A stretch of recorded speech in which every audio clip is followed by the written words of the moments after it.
The Prologue to the Clerk's Tale.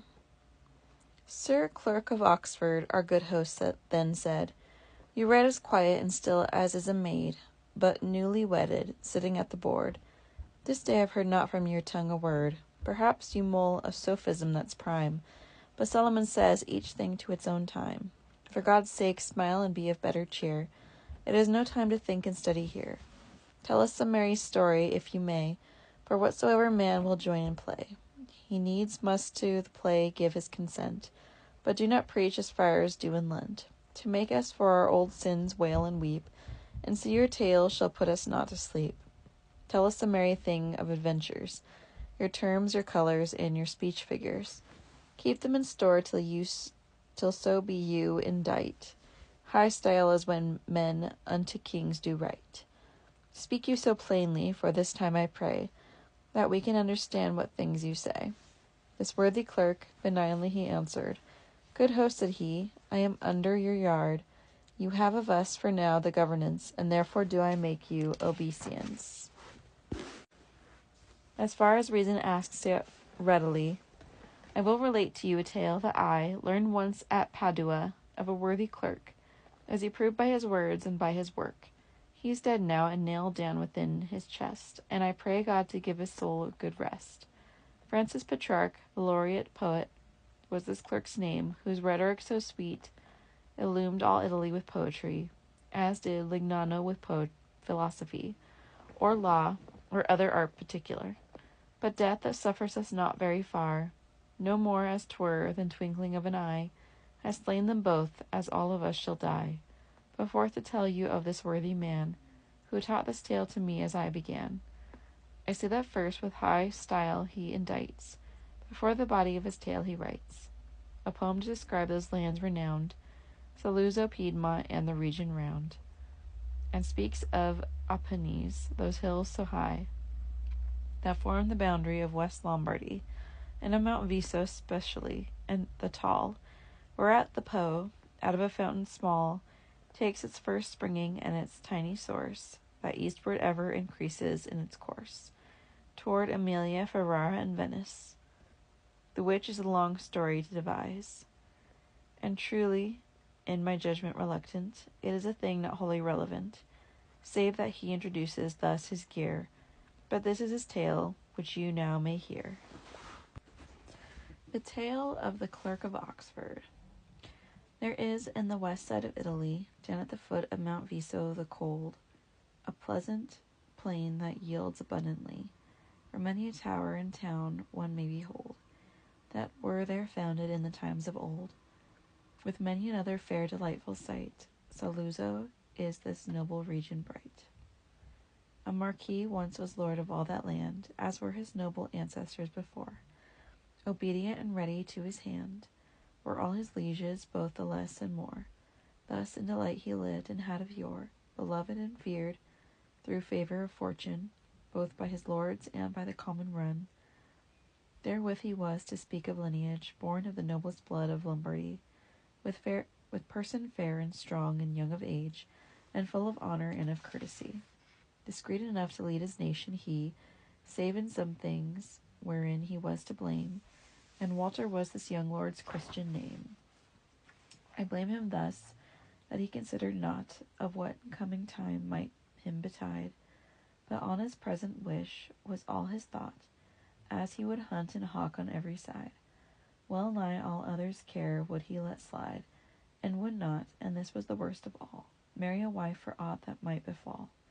That point alone his people felt so sore, that in flock one day to him they went, and one of them, the wisest in all lore, or else because the Lord would best consent, that he should tell him what the people meant, or else that he could make the matter clear. He to the Marquis spoke as you shall hear. O noble Marquis, your humanity assures us aye, and gives us heartiness, as often as there is necessity, that we to you may tell our heaviness. Accept, Lord, now of your great nobleness, that we with sincere hearts may here complain, nor let your ears my humble voice disdain.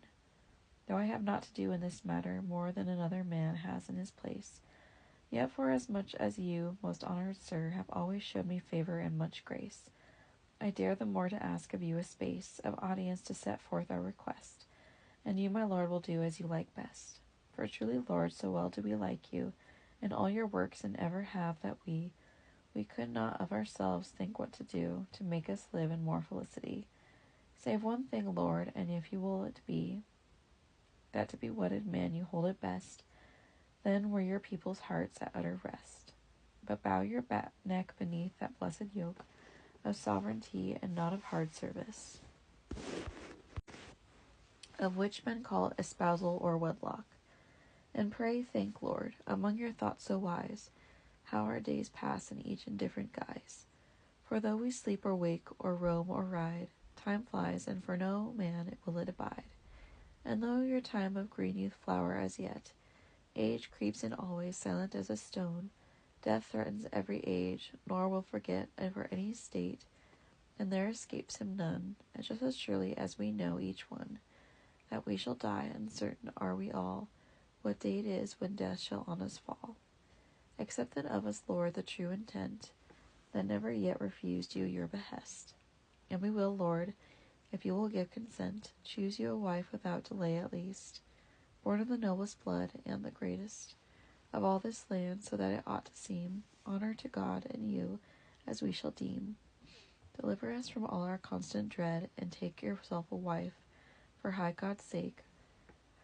For if it so befell, which God forbid, that by your death your noble line should break, and that a strange successor should come take your heritage, woe that we were alive. Wherefore we pray you speedily to wive. Their humble prayer and their so earnest cheer roused in the Marquis's heart great sympathy. You'd have me here, replied my people dear, do what I've never yet thought necessary. I have rejoiced in my fond liberty, that men so seldom find in their marriage. When I was free, I must be in bondage. Nevertheless, I see your true intent, and know there's always sense in what you say. Wherefore, of my free will I consent to wed a wife as soon as ever I may. But whereas you have offered here today to choose a wife for me, I you release from that, and pray that you thereof will cease. For God knows well that children oft retain not of their worthy elders gone before. Goodness comes all from God, not of the strain whereof they were engendered. Furthermore, I trust in God's great goodness, and therefore my marriage and my state and all my ease I leave to him to do with as he please. Let me alone in choosing of my wife, that burden on my own back I'll endure. But I pray you, and charge you on your life, that what wife I may take, me you'll assure, you'll honor her throughout her life's tenure, in word and deed, both here and everywhere, as if she were an emperor's daughter fair. And furthermore, this shall you swear, that you against my choice shall neither grouse nor strive, since I am foregoing liberty and woo at your request, so may I ever thrive. As where my heart is set, there will I wive, and save you give consent in such matter. I pray you speak no more of this matter. With hearty will they swore and gave assent to all this, and no one of them said nay, praying him of his grace before they went, that he would set for them a certain day, for his espousal, as soon as might be, yea. For still the people had a little dread, lest that the Marquis would no woman wed. He granted them the day that pleased him best, whereon he would be married certainly, and said he did all this at their request, and they with humble hearts obediently, kneeling upon their knees full reverently. All thanked him here, there, and thus they made an end of their design, and homeward did they wend. And thereupon he to his officers ordered that for the fete they should provide, and to his household gentlemen and squires such charges gave as pleased him to decide. And all obeyed him, let him praise or chide, and each of them did all his diligence to show unto the fete his reverence. Explicit prima pars, incipit secunda pars. Not far from that same honored palace, where this Marquis planned his marriage, at this tide there stood a hamlet on a site most fair, wherein the poorer folk of the countryside stabled their cattle and did all abide, and where their labor gave them sustenance after the earth had yielded abundance. Amongst these humble folk there dwelt a man who was considered poorest of them all, But the high God of heaven sometimes can send his grace to a little ox's stall. Janicula men did this poor man call. A daughter had he, fair enough to sight. Griselda was this young maid's name, the bright. If one should speak of virtuous beauty, then was she of the fairest under sun. Since fostered in dire poverty was she, no lust luxurious in her heart had run. More often from the well than from the tun she drank, and since she would chaste virtue please, she knew work well, but knew not idle ease. But though this maiden tender was of age, yet in the breast of her virginity there was enclosed a ripe and grave courage, and a great reverence and charity. Her poor old father fed and fostered she. A few sheep grazing in a field she kept, for she would not be idle till she slept. And when she homeward came, why she would bring roots and green herbs, full many times and oft, the which she'd shred and boil for her living, and made her bed a hard one and not soft. Her father kept she in their humble croft, with what obedience and diligence a child may do for a father's reverence. Upon Griselda, humble daughter pure, the Marquis oft had looked in passing by, as he a hunting rode at adventure, and when it chanced that her he did espy, not with the glances of a wanton eye, he gazed at her, but all in sober guise, and pondered on her deeply in this wise, commending to his heart her womanhood, and virtue passing that of any wight, of so young age and face and habitude. For though the people have no deep insight, in virtue he considered all aright, her goodness, and decided that he would wed her, only her, if ever wed he should. The day of wedding came, but no one can tell who the woman is that bride shall be, at which strange thing they wondered many a man, and they said, marveling in privacy, will not our Lord yet leave his vanity? Will he not wed? Alas, alas, the while, why will he thus himself and us beguile?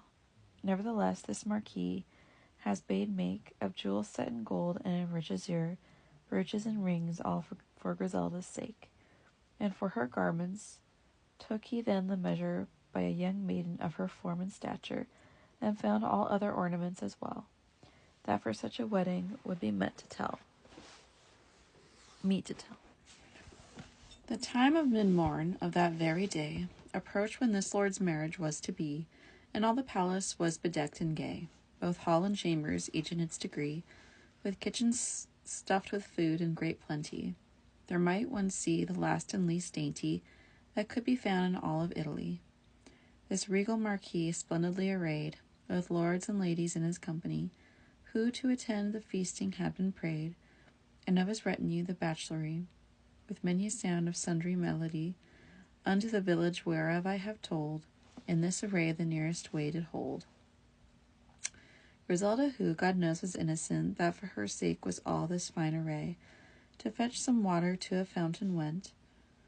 Yet she returned soon to this lovely May, for she had heard it said that on this day the Marquis was to wed, and if she might, she was full fain to see the glorious night. The thought, with other maidens I will stand, who are my friends, within our door, and see the Marchioness, and therefore I'll turn hand, to do at home as soon as it may be the household work that's waiting there for me, and then I'll be at leisure to behold her, if they this way to the castle hold.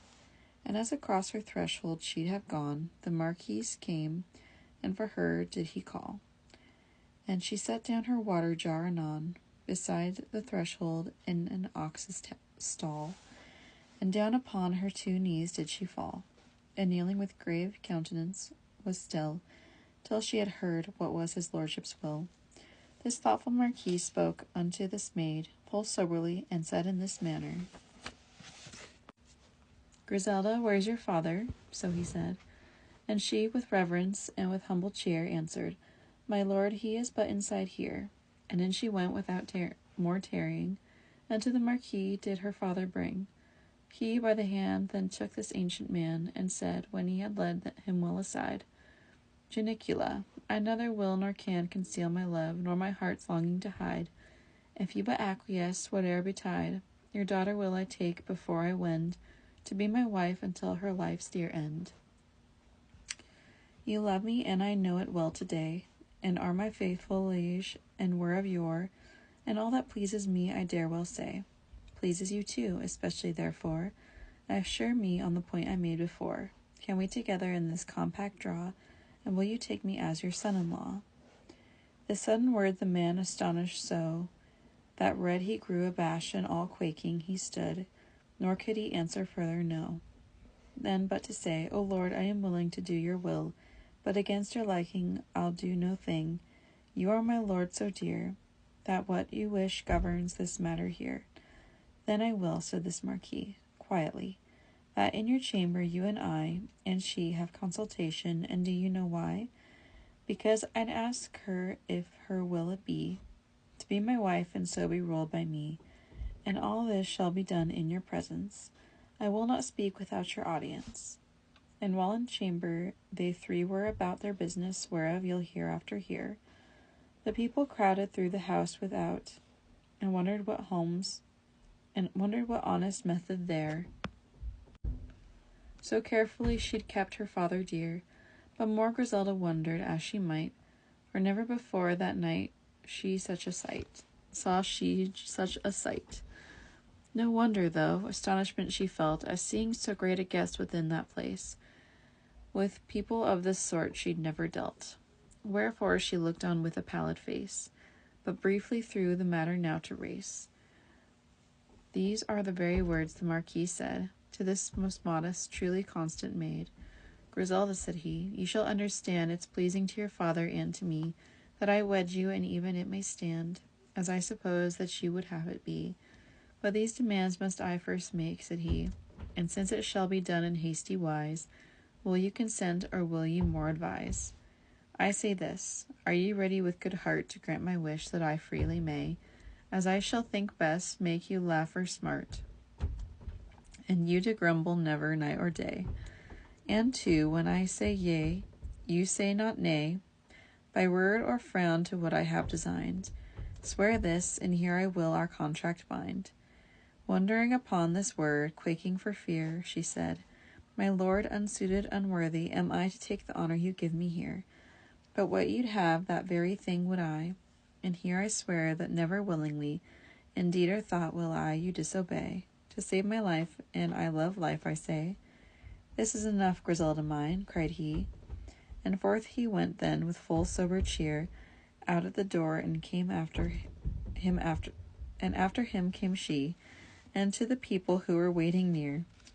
This is my wife, he said, who's standing here. Honor her all, and love her all, I pray, who love me, and there is no more to say. And so that nothing of her former gear she should take with her to his house, he bade that woman strip her naked then and there, whereat these ladies were not over glad to handle clothes wherein she had been clad. Nevertheless, this maiden bright of hue, from head to foot they clothed her all anew. Her hair they combed and brushed, which fell untressed, all artlessly, and placed in a coronal, with their small fingers on her head, and dressed. Her robes with many jewels, great and small, of her array how shall I tell withal? Scarcely the people knew her for fairness, so transformed was she in her splendid dress. This Marquis her has married with a ring, brought for the purpose there, and then has set upon a horse snow white and well ambling, and to his palace without longer let. With happy following folk and more they met, convoyed her home, and thus the day they spent, in revelry until the sun's descent. And briefly forth throughout this tale to chase, I say that unto this new Marchioness, God has such favour sent her, of his grace, it seemed in no way true by likeliness, that she was born and bred in humbleness, as in a hovel or an ox's stall, but rather nurtured in an emperor's hall. To everyone she soon became so dear and worshipful that folk where she had dwelt, and from her birth had known her year by year, although they could have sworn it, scarcely felt that to Janicula, with whom I've dealt, she really was a daughter, for she seemed another creature now, or so they deemed. For though she ever had been virtuous, she was augmented by such excellence of manners based on noble goodness thus, and so discreet and wise of eloquence, so gentle and so worthy reverence, and she could so the people's hearts embrace, that each her loved that looked upon her face. Not only in Saluzzo in the town was published wide the goodness of her name, but throughout many a land where she'd renown. If one said well, another said the same. So widespread of her goodness was the fame, that men and women came, the young and old, went to Saluzzo, her but to behold. Thus Walter lowly, nay, but royally, wedded by fortune's grace, right honorably, in the good peace of God lived easily. At home and outward grace enough had he, and since he saw that under low degree is virtue often hid, the people fairly held him a prudent man, and that's done rarely. Not only this Griselda thought through her wit, knew how with wifely arts her home to bless, but also when there was a need for it, the people's wrongs she knew how to redress. There was no discord, rancor, heaviness in all that land that she could not appease, and wisely bring them all to rest and ease. Although her husband from the court were gone, if gentlemen or less of her country were angered, she would bring them all at one. So wise and so mature of speech was she, and judgments gave of so great equity. Men felt that God from heaven her did send, people to save and every wrong to amend. Not long Griselda had, it seems, been wed, before a daughter to her lord she bore. Though of a son she'd rather have gone to bed. Glad were the Marquis and the folks therefore.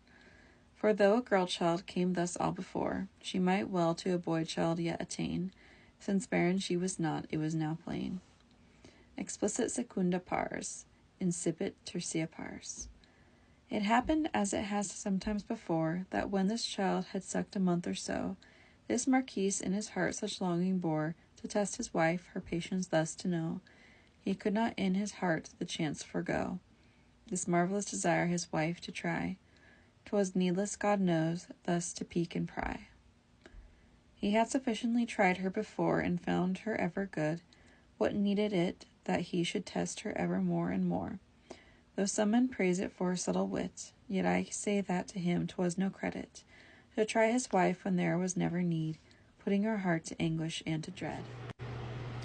In doing which the Marquis took this turn, he came alone by night to where she lay, and with a troubled look and features stern he said to her, Griselda mine, that day, when I removed you from your poor array, and placed you in a state of nobleness, you have not all forgotten that, I guess.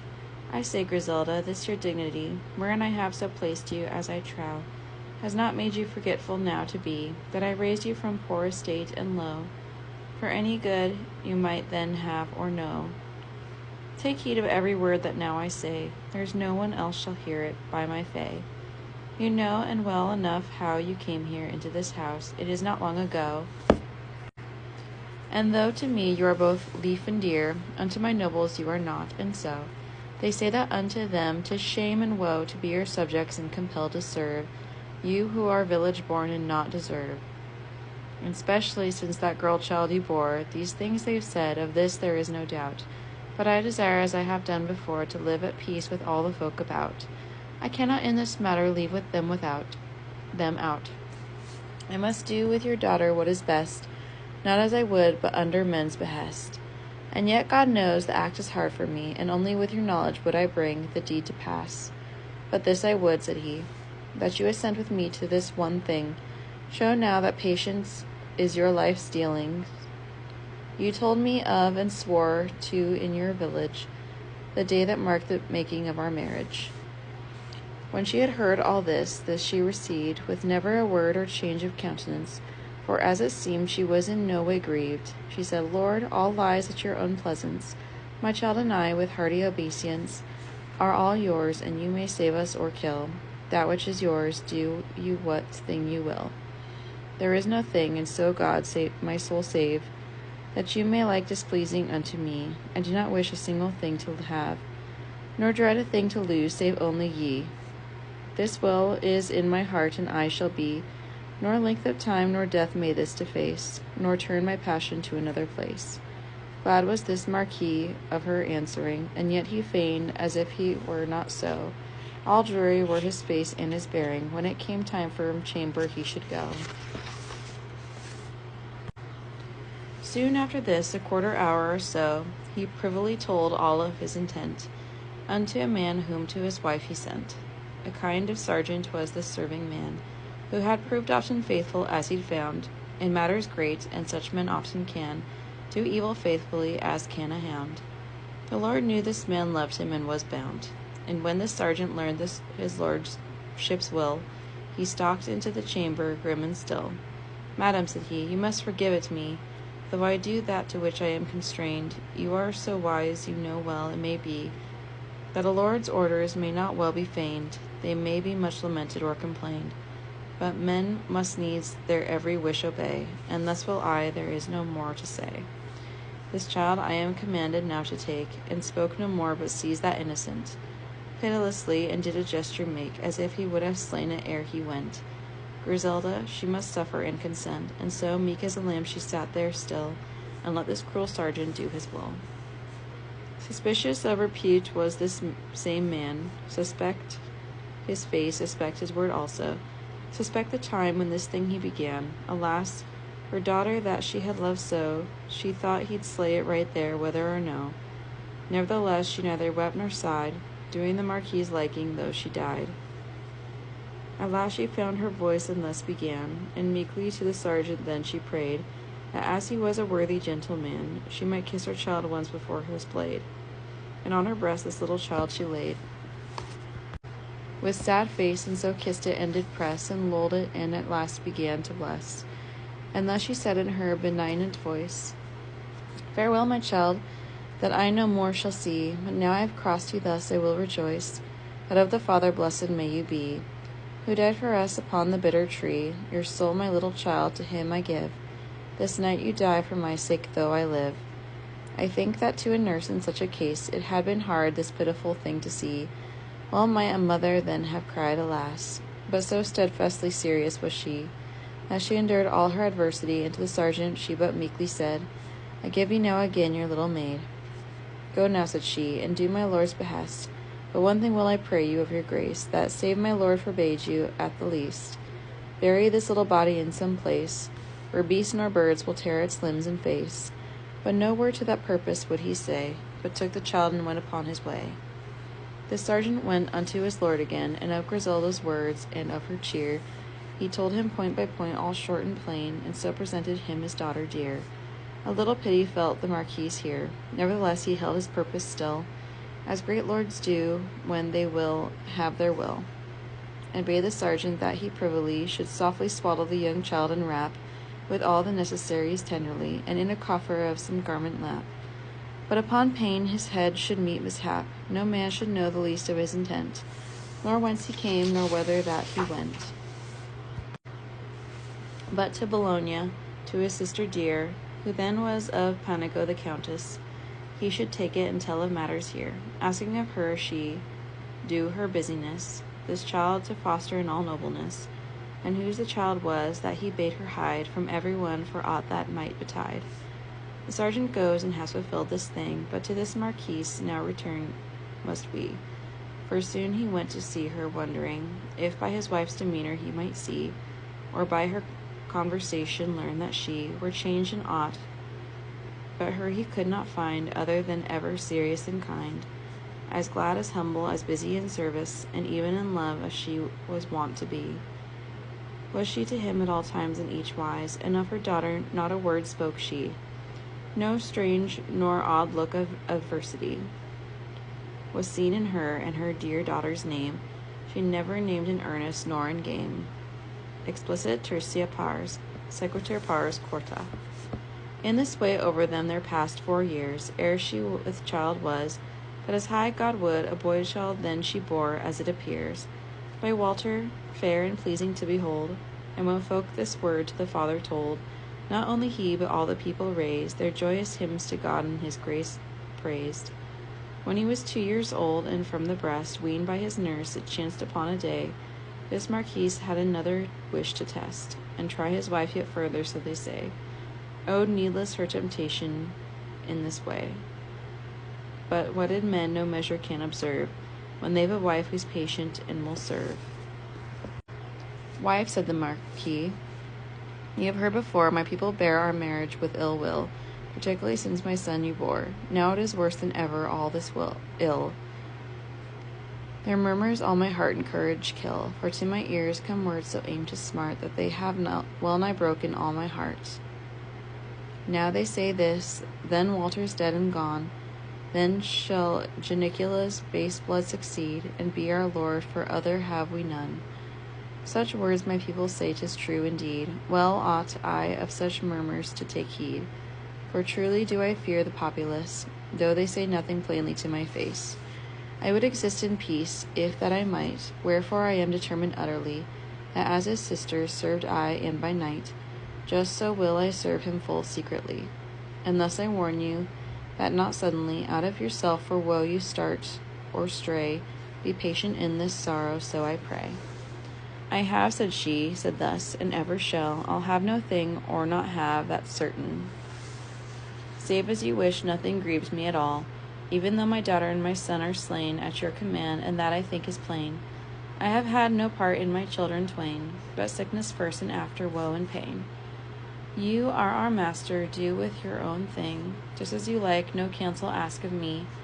For as I left at home all my clothing, when first I came to you, just so, said she, left I my will and all my liberty, and took your clothing, wherefore do I pray, you'll do your pleasure, all your wish obey. For certainly, if I had prescience, your will to know, ere you your wish had told, I would perform it without negligence. But now I know the wish that you unfold, to do your pleasure firmly will I hold. For knew I that my death would give you ease, right gladly would I die, Lord, you to please. For death can offer no loss that is known, compared to your love's loss. And when I say, he saw his wife's great constancy, then down he cast his eyes and wondered at the way she would in patience all his will obey. And forth he went with dreary countenance, but in his heart he knew a great pleasance. This ugly sergeant, in the very wise that he her daughter took away, so he, or worse, if worse than this man could devise, has taken her son, the child of such beauty, and always yet so all patient was she, that she no sign gave forth of heaviness, but kissed her son, and so began to bless. Save this, she prayed him that, and if he might, her son he'd bury in an earthen grave, his tender limbs so delicate to sight, from ravenous birds and from all beasts to save. But she no answer out of him could have. He went his way, as if he cared nor thought, but to Bologna tenderly 'twas brought. This Marquis wondered ever more and more, upon her patience, and indeed if he had not known truly in her years before, that she had loved her children perfectly, he would have thought that out of subtlety and malice, or from some urge more savage, she suffered this with calm face and courage. But well he knew that, next himself, 'twas plain, she loved her children best in every wise. But now to ask a woman I am fain, whether these trials should not the man suffice.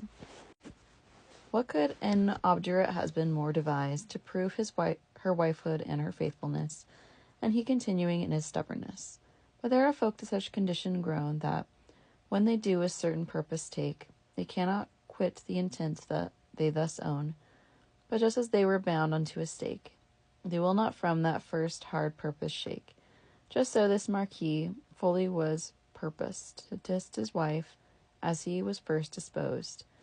He watched her, if by word or countenance she show a change toward him, or encourage, but never could he find a variance.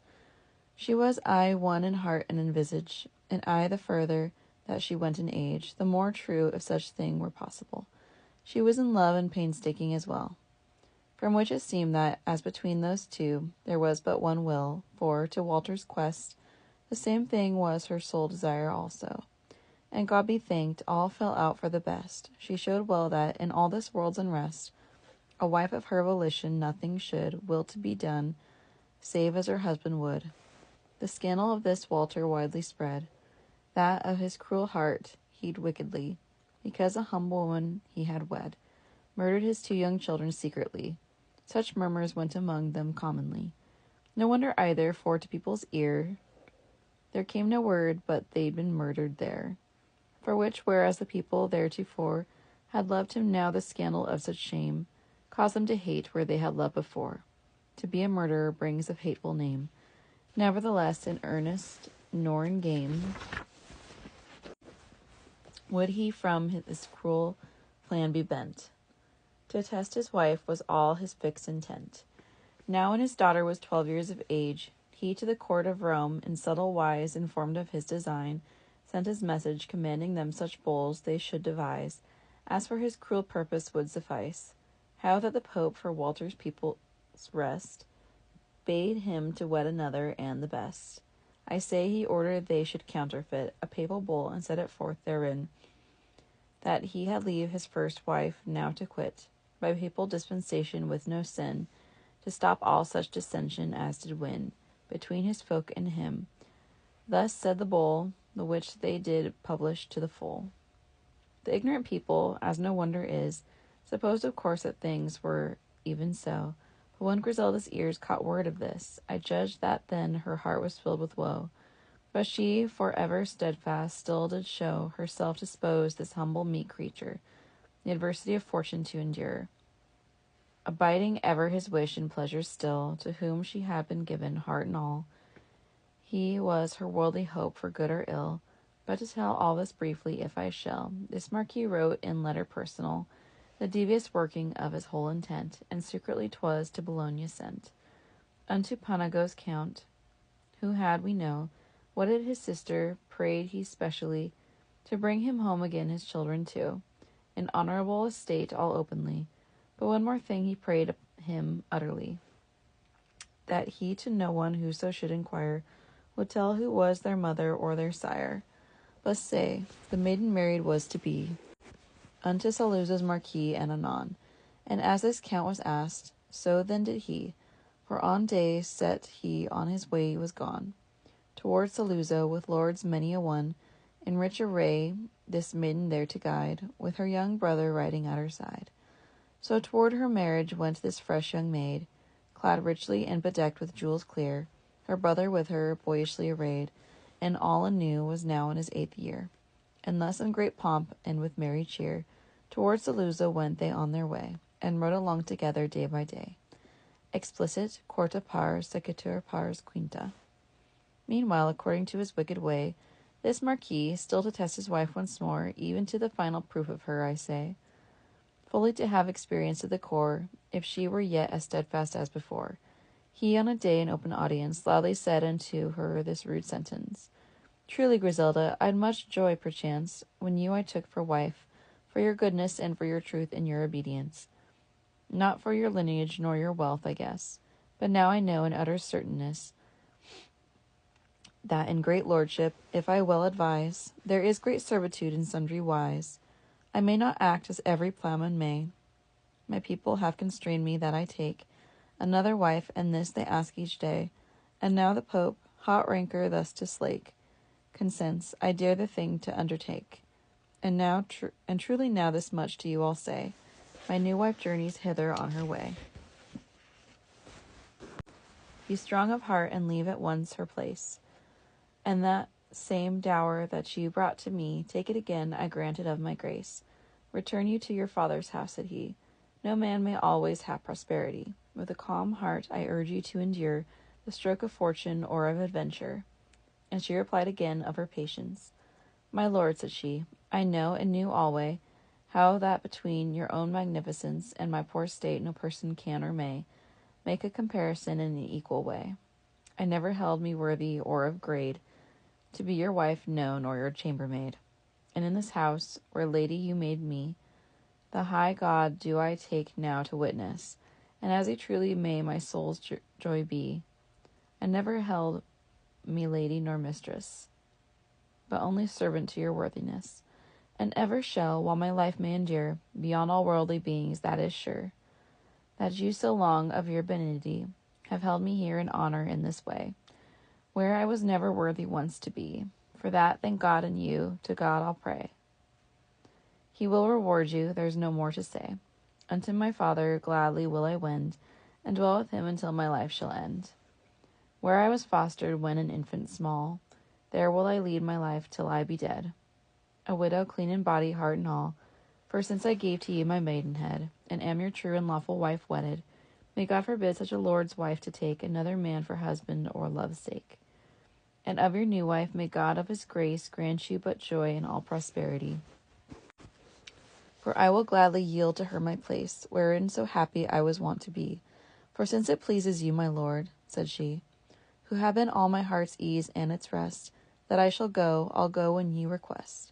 But whereas now you proffer me such dower, at first I brought to you, it's in my mind, that 'twas my wretched clothes and nothing fair, the which to me were hard now for to find. O my good God, how noble and how kind you seemed then in your speech and in your face, the day we married in that humble place. But truth is said, at least I find it true, for actually its proof is seen in me. Old love is not the same as when it's new, but truly, Lord, for no adversity, though I should die of all this, shall it be, that ever in word or deed I shall repent, that I gave you my heart and whole intent. My Lord, you know that, in my Father's place, you stripped from me my poor and humble weed, and clothed me richly of your noble grace. I brought you nothing else at all, indeed. Then faith and nakedness and maidenhead, and here again in my clothing I restore, and to my wedding ring for evermore. The rest of all your jewels, they will be within your chamber as I dare maintain. Naked out of my father's house, said she, I came, and naked I return again. To follow I your pleasure I am fain, but yet I hope it is not your intent, that smockless from your palace I be sent. You could not do so base and shameful thing, that the same woman which your children lay should before all the folk in my walking be seen all bare, and therefore do I pray. Let me not like a worm go on my way. Remember that, my own lord, always dear, I was your wife, though I unworthy were. Wherefore, as guerdon for my maidenhead, the which I brought, but shall not with me bear, let them but give me for my only meed such a poor smock as I was wont to wear, that I therewith may hide the womb of her, who was your wife, and here I take my leave of you, my own dear lord, lest you should grieve. The smock, said he, that you have on your back, let it stay there, and wear it forth, said he. But firmness in so saying the man did lack, but went his way for ruth and for pity. Before the folk her body then stripped she, and in her smock with her head and feet all bare, toward her father's hovel did she fare. The folk they followed weeping and with cries, and fortune did they curse as they passed on. But she with weeping did not wet her eyes, and all this while of words she said not one. Her father, who had heard this news anon, cursed then the day and hour when from the earth a living creature nature gave him birth. For beyond any doubt this poor old man had always feared the Marquis soon would tire, and doubted since the marriage first began, if when the Lord had satisfied desire, he would not think a wife of station higher, for one of his degree had been more right, and send her thence as soon as ever he might. To meet his daughter hastily went he, for he by noise of folk knew her coming, and with her old coat, such as it might be, he covered her full sorrowfully weeping, but the coat over her he could not bring. For poor the cloth, and many days had passed since on her marriage day she wore it last. Thus with her father for a certain space to dwell this flower of wifely meek patience, who neither by her words nor in her face before the people nor in their absence showed that she thought to her was done offence, nor of her high estate a remembrance had she to judge by her calm countenance. No wonder though, for while in high estate her soul kept ever full humility. No mouth complaining, no heart delicate, no pomp, no look of haughty royalty, but full of patience and benignity, discreet and prideless, always honorable, and to her husband meek and firm as well. Men speak of Job and of his humbleness, as clerks when they so please, right well can write, concerning men, but truth is, nevertheless, though clerks' praise of all women is but slight, no man acquits himself in meekness quite, as women can, nor can be half so true, as women are, save this be something new. Explicit quinta pars, sequitur pars sexta. Now from Bologna is Panago come, whereof the word spread with unto great and less, and in the ears of people all in sum. It was told too that a new marchioness came with him in such pomp and such richness that never had been seen with human eye so noble array in all West Lombardy.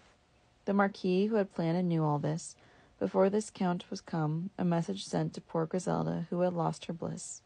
With humble heart and features glad she went, and on her knees before her lord she bent. No pride of thought did her devotion dim, she wisely and with reverence greeted him. He said, Griselda, hear what I shall say. This maiden who'll be wedded unto me shall be received with splendor of array, as royally as in my house may be, and too that everyone in his degree have his due rank in seating and service, and high pleasance as I can best devise. I have not serving women adequate to set the rooms in order as I would, and so I wish you here to regulate all matters of this sort as mistress should. You know of old the ways I think are good, and though you're clothed in such a slattern's way, go do at least your duty as you may. Not only am I glad, my lord, said she, to do your wish, but I desire also to serve you and to please in my degree. This without wearying I'll always do, and ever lord in happiness or woe. The soul within my heart shall not forgo, to love you best with true intent I know. Then she began to put the house aright, to set the tables and the beds to make, and was at pains to do all that she might, praying the chambermaids for good God's sake to make all haste and sweep hard and to shake. And she, who was most serviceable of all, did every room array in his wide hall. About mid-morning did this count alight, who brought with him these noble children twain, whereat the people ran to see the sight of their array, so rich was all the train, and for the first time did they not complain. But said that Walter was no fool at least, to change his wife for it was for the best. For she was fairer far, so thought they all, than was Griselda, and of younger age, and fairer fruit betwixt the two should fall, and pleasing more for her high lineage. Her brother too so fair was of visage, that seeing them the people all were glad, commending now the sense the Marquis had. O storm-torn people, unstable and untrue, aye indiscreet and changing as a vane, delighting ever in rumour that is new. For like the moon, aye, do you wax and wane, full of all chatter dear at even a Jane. Your judgment's false, your constancy deceives. A full great fool is he that you believes. Thus said the sober folk of that city, seeing the people staring up and down, for they were glad, just for the novelty, to have a young new lady of their town. No more of this I'll mention or make known, but to Griselda I'll myself address, to tell her constancy and business. Full busy Griselda was in everything that to the Marquis's feast was pertinent. Nothing was she confused by her clothing, though rude it was, and somewhat badly rent. But with a glad face at the gate she went, with other folk to greet the Marchioness, and afterwards she did her business. With so glad face his guests she did receive, and with such tact each one in his degree, that no fault in it could a man perceive. But all they wondered much who she might be, that in so poor array as they could see, yet knew so much of rank and reverence, and worthily they praised her high prudence. In all this while she never once did cease the maiden and her brother to commend, with kindness of a heart that was at peace, so well that no man could her praise amend. But at the last, when all these lords did wend to seat themselves to dine, then did he call Griselda, who was busy in his hall. Griselda, said he, as it were in play, how like you my new wife and her beauty? Right well, said she, my lord, for by my fay, a fairer saw I never than is she. I pray that God give her prosperity, and so I hope that to you both he'll send great happiness until your life shall end. One thing I beg, my lord, and warn also, that you prick not with any tormenting this tender maid, as you've heard others so, for she's been nurtured in her upbringing more tenderly, and to my own thinking, she could not such adversity endure, as could one reared in circumstances poor. And when this Walter thought of her patience, her glad face, with no malice there at all, and how so oft he'd done to her offence, and she, I affirm, and constant as a wall, remaining ever blameless through it all, this cruel Marquis did this heart address, to pity for her wifely steadfastness. This is enough, Griselda mine, cried he. Be now no more ill pleased, nor more afraid. I have your faith and your benignity, as straitly as ever woman's was assayed, in high place and in poverty arrayed. Now know I well, dear wife, your steadfastness. And he began to kiss her and to press. And she for wonder took of this no keep. She heard not what the thing was he had cried. She fared as though she'd started out of sleep, till from bewilderment she roused her pride. Griselda, said he, by our God who died, you are my wife, no other one I have, nor ever had, as God my soul may save. This is your daughter whom you have supposed should be my wife. The other child truly shall be my heir, as I purposed. You bore him in your body faithfully. I have kept him at Bologna secretly. Take them again, for now you cannot say that you have lost your children twain for I. And folk that otherwise have said of me, I warn them well that I have done this deed, neither for malice nor for cruelty, but to make trial in you of virtue hid, and not to slay my children, God forbid, but just to keep them privily and still, till I your purpose knew in all your will.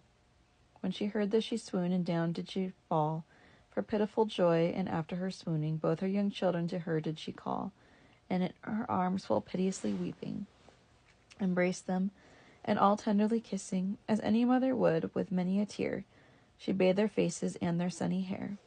Oh, what a pitiful thing it was to see her swooning and her humble voice to hear. Thanks, Lord, that I may thank you now, said she, that you have saved me, my children dear. Now I am ready for my death right here, since I stand in your love and in your grace. Death matters not, nor what my soul may face. O young, O dear, O tender children mine, your wilful mother thought for long, truly, that cruel hounds or birds or foul vermin had eaten you, but God of his mercy, and your good father also tenderly, have kept you safely. And in swoon profound, suddenly there she fell upon the ground. And in her swoon so forcefully held she her children too, whom she had in embrace, that it was hard from her to set them free, her arms about them gently to unlace. Oh, many a tear on many a pitying face ran down of those were standing there beside. Scarcely for sympathy could they abide. But Walter cheered her till her sorrow fled, and she rose up abashed out of her trance. All praised her now, and joyous words they said, till she regained her wonted countenance. Walter so honored her by word and glance that it was pleasing to observe the cheer between them, now again together here. These ladies, when they found a tactful way, withdrew her, and to her own room were gone, and stripped her out of her so rude array. And in a cloth of gold that brightly shone, crowned with the crown of many a precious stone upon her head, once more to hall they brought her, where they honored her as all they ought. Thus had this heavy day a happy end, for everyone did everything he might, the day in mirth and revelry to spend, till in the heavens shone the stars' fair light. For far more grand in every person's sight this feast was, and of greater cost, 'twas said, than were the revels when they two were wed. Full many a year in high prosperity they lived, these two, in harmony and rest, and splendidly his daughter married he unto a lord, one of the worthiest in Italy, and then in peace as best. His wife's old father at his court he kept, until the soul out of his body crept. His son succeeded to his heritage, and rests in peace after the Marquis' day, and wedded happily at proper age, albeit he tried his wife not, so they say. This world is not so harsh, deny who may, as in old times that now are long since gone, and hearken what this author says thereon. This story is told here, not that all wives should follow Griselda in humility, for this would be unbearable, though they would, but just that everyone in his degree should be as constant in adversity as was Griselda, for that Petrarch wrote this tale, and in a high style, as you'll note. For since a woman once was so patient before a mortal man, well more we ought receive in good part that which God has sent, for cause he has to prove what he was wrought. But he tempts no man that his blood has bought. As James says, if you his epistle read, yet does he prove folk at all times in need, and suffers us for our good exercise, with the sharp scourges of adversity, to be well beaten oft in sundry wise, not just to learn our will, for truly he, ere we were born, did all our frailties see, before our good is all that he doth give. So then in virtuous patience let us live. But one word, masters, hearken ere I go. One hardly can discover nowadays, in all a town, Griselda's 3 or 2, for if they should be put to such essays, their gold so badly alloyed in such ways, with brass, that though the coin delight the eye, 'twill rather break in two than bend, say I. But now, for love of the good wife of Bath, whose life and all whose sex may God maintain, in mastery high, or else it were but scathe. I will with joyous spirit fresh and green sing you a song to gladden you, I ween. From all such serious matters let's be gone. Hearken my song which runs in this way on.